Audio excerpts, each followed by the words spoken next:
भोपळे विद्यालयात जागतिक पाणथळ दिनानिमित्त इको क्लबचा उपक्रम सहदेवराव भोपळे विद्यालय व कनिष्ठ महाविद्यालय हिवरखेड येथे शालेय इको क्लबच्या वतीने जागतिक पाणथळ दिनानिमित्त विशेष उपक्रमाचे आयोजन करण्यात आले होते।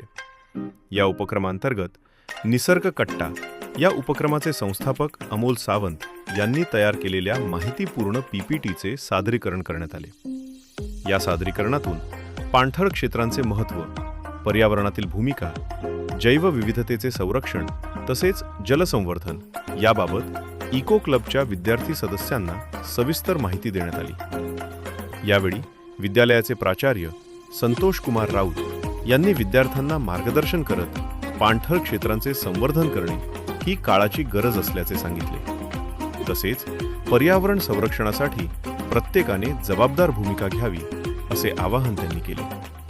कार्यक्रमाच्या प्रसंगी इको क्लबचे प्रभारी तथा पर्यवेक्षक गणेश खांझोडे, शिक्षिका रेणुका सोळंके व विज्ञान शिक्षक श्रीकांत परनाटे हे उपस्थित होते। या उपक्रमामुळे विद्यार्थ्यांमध्ये पर्यावरण जागृती निर्माण होऊन पाणथळ क्षेत्रांच्या संरक्षणाबाबत सकारात्मक संदेश मिळाला।